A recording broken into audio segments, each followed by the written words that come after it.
Muy bien, jóvenes, este video lo estoy haciendo para explicarles y recordarles, ¿no?, lo que ha sido las explicaciones en los que han sido en las sesiones, y también para completar el tema. Va a estar dividido en algunas partes. Esta era la primera actividad que tenían que haber hecho, haber leído este texto, ¿no?, el texto que está acá, y responder esas preguntas. En la plataforma también estaba para que se haga esta actividad. Ya entrando en lo que corresponde a los temas, hemos hablado sobre lo que eran los cedros, los sapos y las huacas, ¿no?, como lugares sagrados de índole de un grado de divinidad en las culturas existentes. Estos podían ser de orden femenino o masculino, y también tenían una vinculación con el orden de una situación de necesidades, ya que habían determinados ritos, acciones que se les ofrecían a estos lugares catalogados como sagrados, los sapos y las huacas, para ofrecer a estas entidades algún tipo de sacrificio u ofrenda para recibir alguna gracia o bendición, ya sea productiva, reproducción de los animales, mayor cosecha, mayor siembra, mayor producción. Es un sentido de reciprocidad y complementariedad con estas entidades, si esa es la perspectiva de la espiritualidad andina en su religiosidad, si se podría decir así, en relación a estas montañas, en lugares altos, ¿no?, el relacionarse con Wiracocha, ¿no?, las achachiras, la Pachamama, entidades de carácter sobrenatural en la perspectiva del mundo andino. También podemos ver lo que son los lugares, bueno, ya hablábamos de las huacas, también de las montañas. Estos lugares conservan energías, dicen, ¿no?, conservan energías positivas o negativas dependiendo del lugar que se habite, y deben tenerse un grado de respeto y cuidado para no ofenderlas, buscando el bienestar, que aquí como nos dicen, ¿no?, el bienestar en el hogar, el bienestar o la buena suerte en el hogar. Entonces se busca bienes materiales como espirituales en la ofrenda a estas entidades, ¿no?, las huacas, los lugares sagrados, los sapos, montes, ¿no?, cedros, lugares altísimos. Los ríos sagrados, aquí entramos también en lo que es la cultura, más que todo es más común en la cultura andina amazónica, en la amazónica, aunque aquí en Oruro, por ejemplo, los urus tenían al uru, que también era fuente de la vida para ellos. Entonces podemos ver también eso, ¿no?, los ríos como lugares sagrados, donde la maleficencia se va manifestando,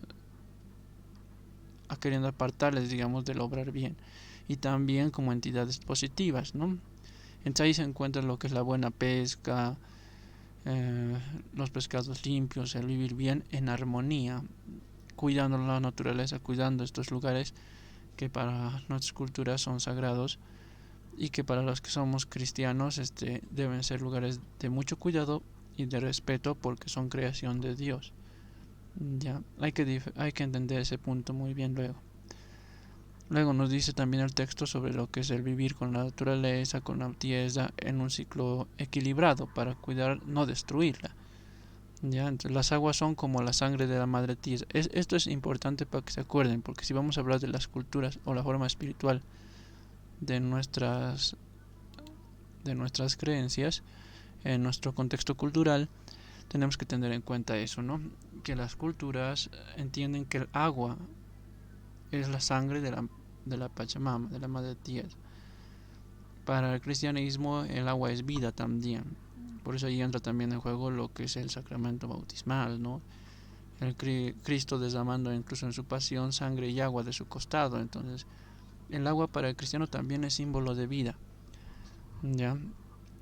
Y aquí entramos también en el hecho de la Pachamama, ¿no?, la perspectiva de las culturas andinas. Entonces aquí hay que lo estoy resaltando justamente para que se acuerden, en nuestras culturas el agua es representante de la sangre de la tierra, ya debe cuidarse también. Para los cristianos también debemos cuidar el agua y la tierra. Ya, un error sería grande pensar de que no deberíamos cuidar la creación de Dios. ¿Ya? Las chuipas. Seguimos. Las chuipas son consideradas como viviendas de los antepasados.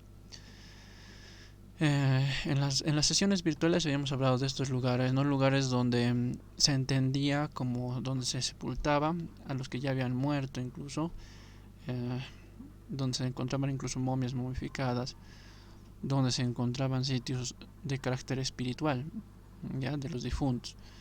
Hoy en día hay algunos lugares que están muy bien cuidados, como la imagen nos muestra, por ejemplo, y hay otros que están bastante abandonados. Aquí en Oruro nomás podemos ir a algunas partes un poco alejándonos de la ciudad.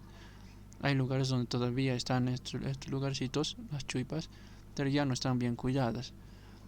¿Son lugares sagrados en el sentido del descanso de los muertos? Sí, y deberían tenerse mucho respeto eh, por quien haya muerto ahí.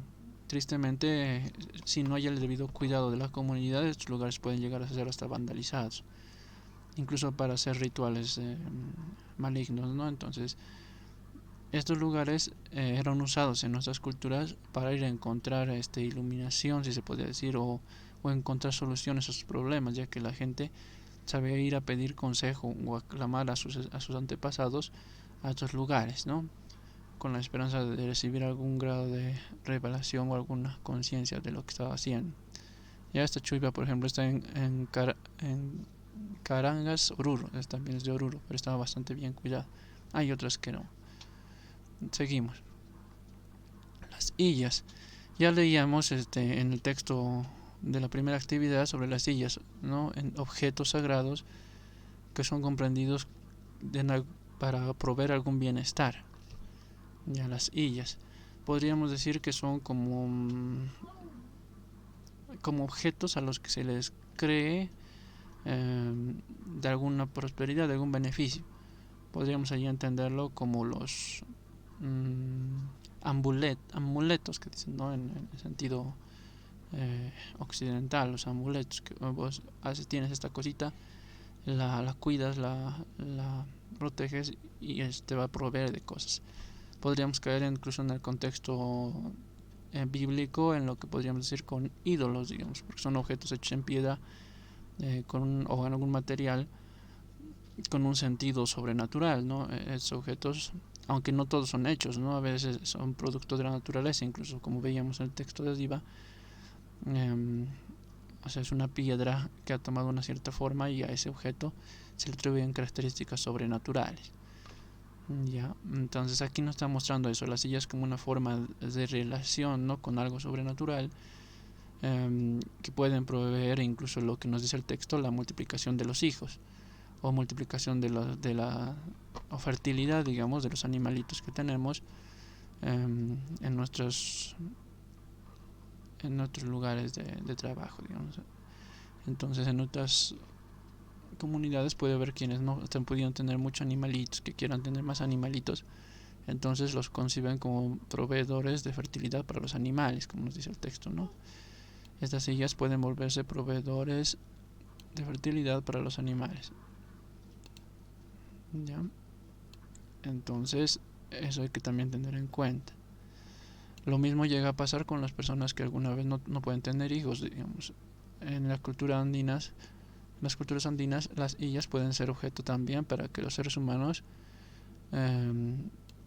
que están estériles, digamos, se busque tener hijos.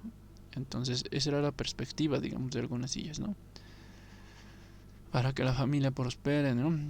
La familia prospere. Entonces, hay varias peticiones a estos objetos con la esperanza de bendición familiar, ¿ya? Lo entenderemos bien. Esta es la perspectiva de la cultura andina. No es cristianismo, estamos hablando de la cultura andina. Ya, si hablamos de la cultura andina, esta zoca, aquí como nos dice, esta zoca es una illa, ¿ya? Permite que la familia sea cuidada y respetada mucho. Entonces la familia cuida y respeta esa illa. Las illas por lo general son cuidadas y respetadas, ya, por el carácter sobrenatural que se les atribuye, sea o no sea en sí el poder que venga de ellas, pero ellas lo atribuyen.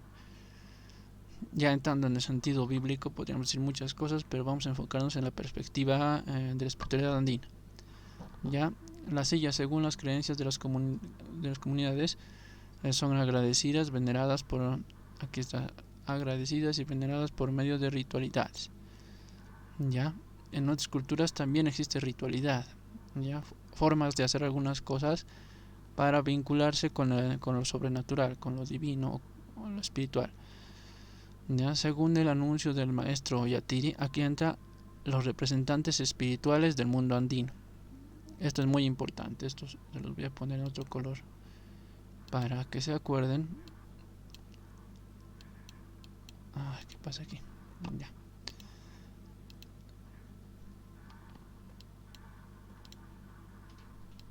Ya.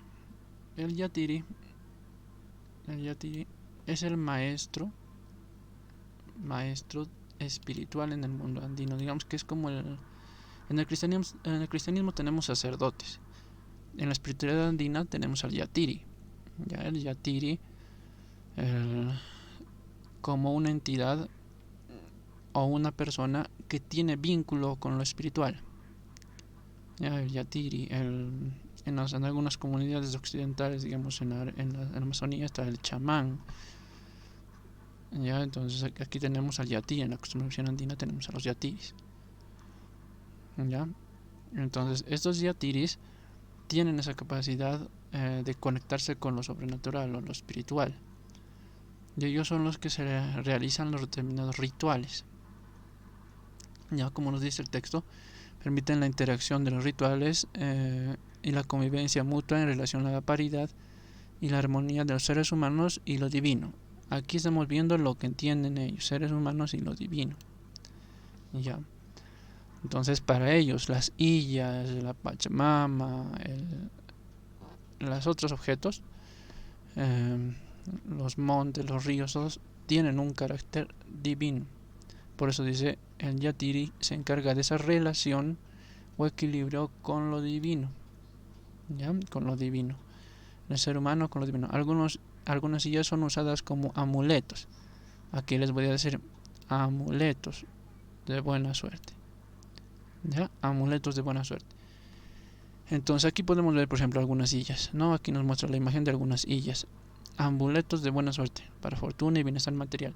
Esa es la perspectiva del mundo andino. ¿Ya? En la perspectiva del mundo andino, ellos tienen sus amuletos, tienen sus ¿cómo se llama? Sus divinidades. Es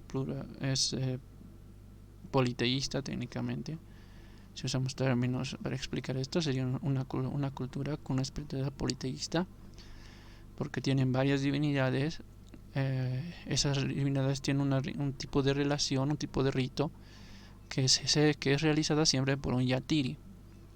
¿Ya? Un Yatiri o una Yatiri, dependiendo. En la mayoría de los casos también se suele ver en varones. Es más común ver Yatiris varones, aunque también existen Yatiris mujeres. Ya no es raro, digamos, es un sentido complementario en ese sentido. Pero seguimos. Entonces hay que entender esta de la perspectiva de la cultura andina, de la espiritualidad andina, de su espiritualidad. Ya, la espiritualidad, que es muy, no podemos decir que la espiritualidad represente toda la cultura, entonces no, la espiritualidad. Aquí entendemos todos estos elementos, ¿ya? Asimilémoslo, procesémoslo bien, porque hay que distinguir qué son actitudes rituales de espiritualidad andina y qué son actitudes y rituales desde la perspectiva del cristianismo. Ya vamos a entrar en esto en los lugares sagrados desde la perspectiva cristiana. Entonces ahí vamos a ir viendo, ¿ya? Pero primeramente este punto. ¿Ya? No voy a tocar qué dice la Biblia sobre estos puntos, porque muchos de ustedes ya saben y conocen algunas cosas de estas, ¿no? Los objetos que no son Dios, que no son el Dios verdadero para los cristianos, sabemos cómo se catalogan. Entonces creo que está de más explicar esa parte, y lo expliqué también en las sesiones virtuales cuando hablábamos de divinizar la naturaleza en sabiduría, ¿no? En el libro de sabidurías cuando lo leíamos, y también lo que decía en los mandamientos del Señor, ¿no? No tendrás otro Dios, no te harás otro Dios más que él. O sea, no te harás nada que esté en el cielo y en la tierra, y amarás solamente a tu Dios. Entonces solo a Dios se le adora. Esa es la perspectiva del cristianismo, ¿no? Entonces ahí vamos a dejar ese punto separándolo, ¿no? Para entender bien esto. Estamos hablando, vuelvo a repetirlo, acabo de explicar lo que ha sido la espiritualidad andina, sus lugares rituales, sus sujetos sagrados, sus divinidades, sus formas de relacionarse con esas divinidades. Ya quiero que lo tengan claro, porque esta primera parte es espiritualidad andina. No hay que mezclar, no se puede mezclar. Realmente, si uno es cristiano, no tendría que practicar la espiritualidad andina. Y si alguno es espiritualidad andina, tendría que ver si realmente comprende su espiritualidad y si podría, digamos, comprender también a los que somos cristianos, ¿no? Entonces seguimos el siguiente punto, o respetar por lo menos entre ambos, ¿no? Si no están dispuestos a ver el otro punto, entonces respetarlos. Muy bien, ahorita seguimos con lo que son los lugares sagrados en otra perspectiva.